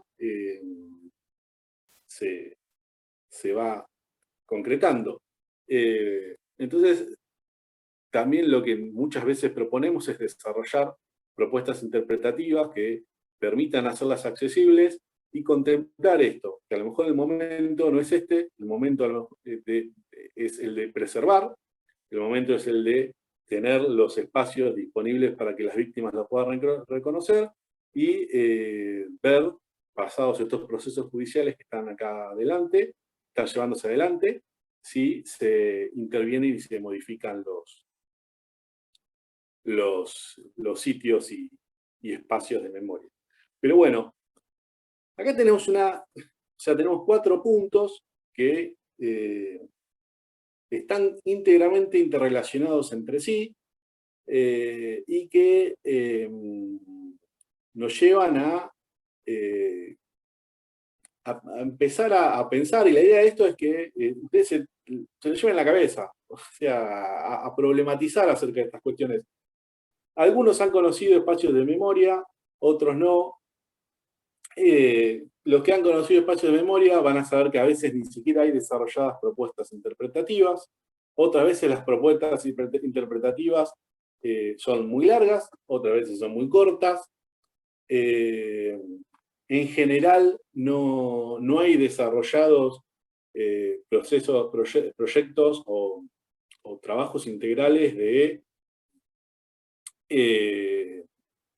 accesibilidad a los espacios. Y después, y ya cerrando el tema de la clase, hace un par de semanas, en el destacamento de Arana, que ahí Francisco nos lo trajo la semana pasada, y bueno, y que los invito a los que tengan la posibilidad, que es lejos, porque es en La Plata, y en La Plata profunda, podemos decir, allá en el barrio de Arana, bien lejos, son casi 16, 13 kilómetros, 14 kilómetros del centro de La Plata, no recuerdo bien cuánto es. Se desarrolló una prueba piloto en conjunto entre la Dirección de Sitios y la Dirección de Accesibilidades, de readecuaciones en accesibilidades de ese espacio. El otro día no hubo tiempo, pero Francisco, que nos comentaste, yo lo de memoria decirte, y me pareció mejor guardarlo para este momento, ahí se desarrolló una primera instancia de intervención de un sitio. Es un sitio que en cierta forma las tenía bastante fáciles, porque es una excavación arqueológica, era toda una estructura nueva, que protege a esa excavación arqueológica, entonces las intervenciones de rampas y demás eran posibles llevarlas adelante. Pero más allá de este tipo de accesibilidades que tienen que ver con la movilidad, se desarrolló un mapa áptico para que las personas no videntes puedan, mediante el tacto, ubicarse al momento de entrar al sitio. Las personas no videntes que hayan tenido entrenamiento mapas ápticos, tengamos en cuenta también que las accesibilidades muchas veces dependen de la posibilidad de acceder a un determinado tipo de educación, y a veces no se hace posible.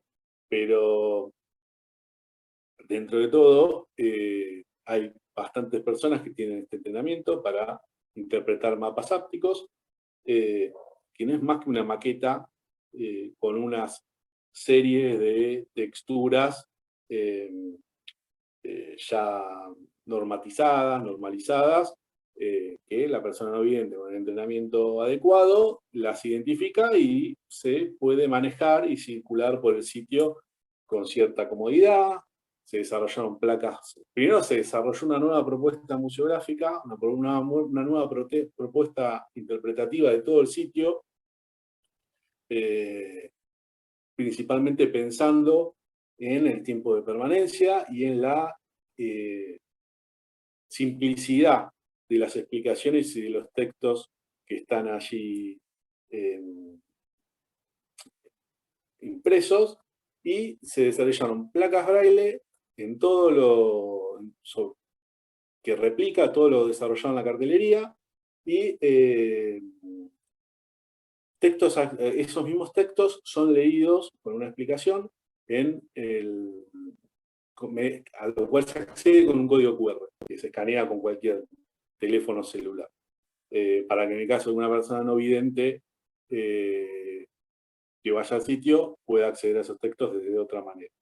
Y después también se sumó contenido audiovisual desarrollado con estos criterios, que una persona que no lo vea, solo escuchándolo, pueda entender lo que una persona vidente está viendo.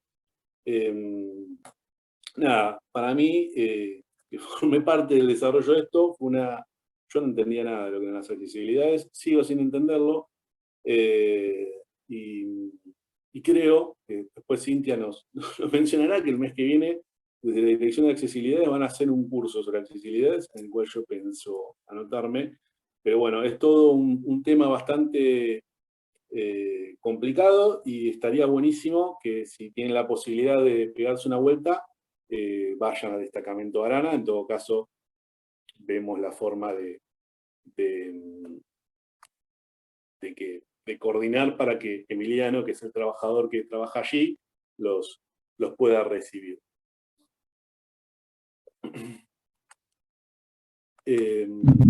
Disculpame, una cosita quería comentar, que me trajiste muchas ideas que tenía flotando en la cabeza. Por un lado, me parece interesante esto que comentás de los recursos pedagógicos y todo, y yo cuando en la materia que teníamos que preparar la visita al destacamento, se nos complicó que no había materiales para preparar, había algunas fotos, algunas notas, y lo único que había era funcional, era el mapa que aparecía en Nunca Más de la CONADEP. Y preparamos la visita guiada con una compañera en base a eso, y prácticamente continuaba igual, y habíamos hecho, obviamente lo hicimos, la visita la habíamos pensado para un grupo era para universidad, pero también esta complejidad que tiene el sitio, que no sé si es para, directamente yo no sabría cómo adaptarlo a adolescentes en ese sentido, por la crudeza del sitio, y también me había pasado algo así pensando, no, al contrario, me había pasado que en humanidades, en la visita guiada que llegué a dar, era más del pasado, la cotidianidad, pero que también me había complicado y no lo sabía yo valorar, en cuestión de que había hecho un seminario con Sandra Raggio sobre pasado reciente y entrevistas orales, y eso nos explicaba que después de determinado tiempo de conversación con alguna persona podés tener confianza y te da su opinión acerca de algunos temas como podía ser pasado reciente,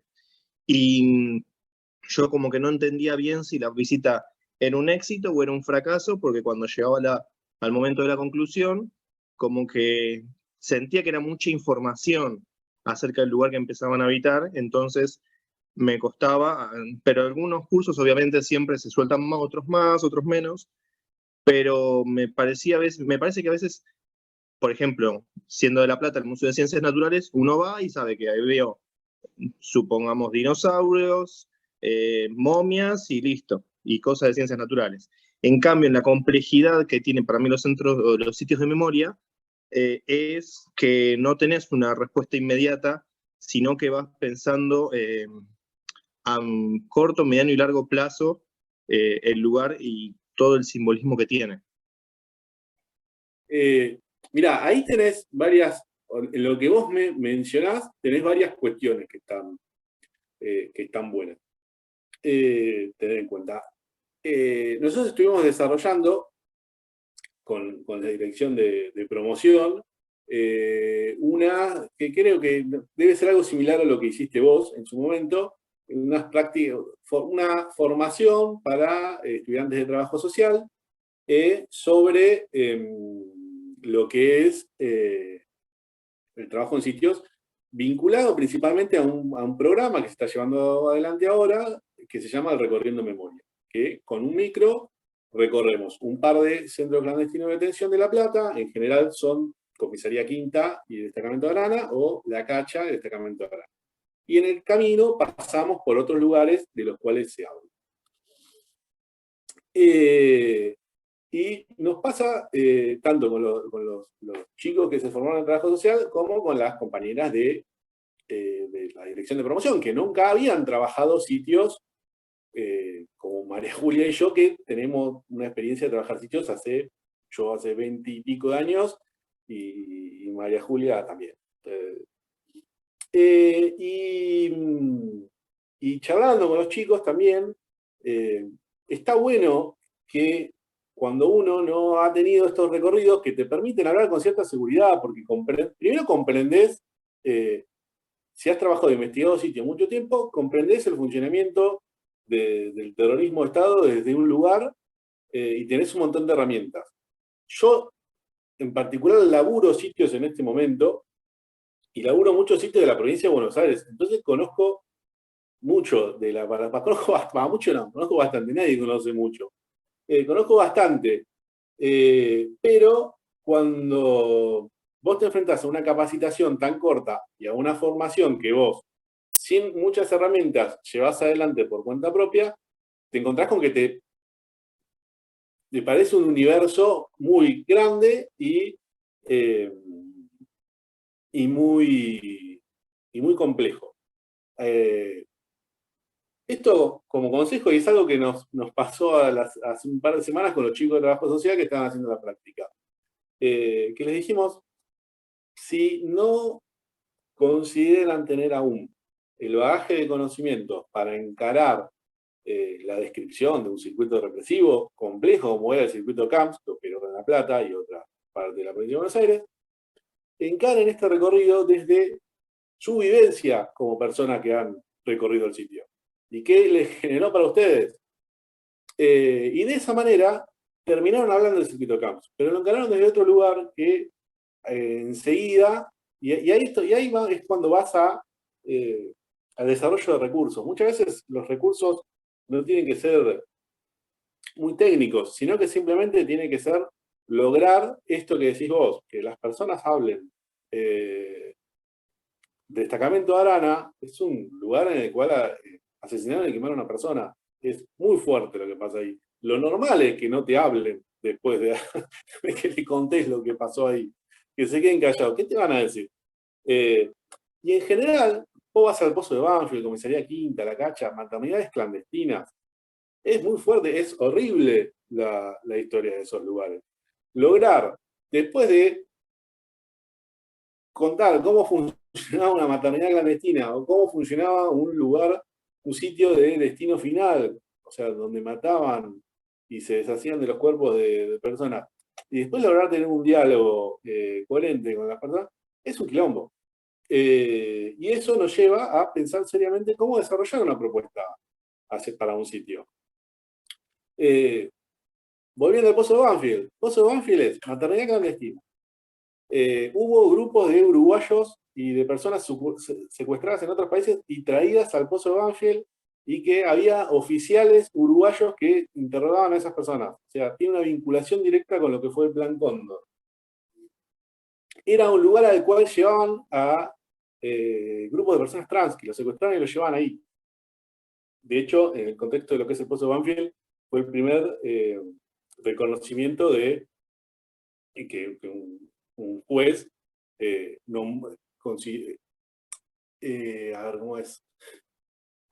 consideró que era un agravante los delitos perpetrados a una persona trans por haber sido trans. Tengamos en cuenta que los procesos judiciales anteriores no importaba su identidad de género, sino que importaba lo que decía el DNI. Y vos lees las causas judiciales y eso pasa a ser percibido. Vos lees los nombres de las víctimas, si son masculinos o femeninos, y no importaba cuál era la identidad sexual de esas personas, la identidad de género de esas personas. Por eso también es importantísimo empezar a desarrollar, que es algo que no se ha llevado adelante casi nunca, en muy pocos casos, es desarrollar perspectivas de género en la investigación de los sitios. Las fuentes judiciales no... Si vos vas solo a las fuentes judiciales es muy difícil acceder a esta información. Y después, pero bueno, el encuentro próximo, y ya sintetizando, es un encuentro en el cual vamos a dotarlos o intentar transmitir la experiencia de muchos años de trabajo en sitio y de investigación en sitio para que ustedes tengan esas herramientas, que no solo van a ser fuentes judiciales. Va a ser un encuentro bastante intenso, va a aparecer un baile, pero en el fondo va a estar bueno. ¿Alguien más tiene alguna duda o quiere cerrar o expresar algo más? No, por mi parte no. Bueno, Bruno. Bueno, entonces, No, si les muy claro parece, todo. bueno, me alegro. Me alegro. Y esta semana no tuve ninguna laguna mental ni nada que me quede tildado a mitad de la clase. La clase pasada me pasó. Sé que nos costó llegar a hablar de los sitios en sí. Porque si no entendemos todo el otro proceso, es muy difícil que comprendan cómo es la vida dentro de un sitio o cómo se llevan adelante las actividades dentro de un espacio de memoria.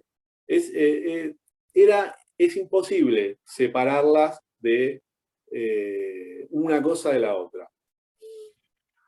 Así que por eso nos tomamos este trabajo y por eso este encuentro metí el acelerador con lo que era cerrar leyes reparatorias para poder empezar a introducir en lo que es sitios y que se vayan del curso con una idea un poco más cerrada.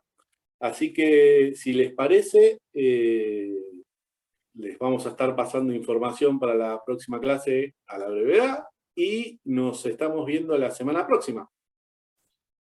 A los que puedan, a los que no nos vemos grabados.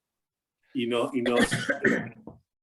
escribimos por el chat, o lo que preferiría yo es, vayamos al foro de presentación y si hay alguna duda, alguna pregunta, algo que comentar, hagámoslo por ahí para que todos podamos participar de ese intercambio. Cuesta, pero a veces se generan intercambios copados. Generalmente se generan intercambios copados en el foro, y está bueno porque va quedando todo registrado ahí. Así que nos vemos la semana próxima. Ok, gracias. Hasta la semana próxima. Gracias. Hasta luego. Gracias.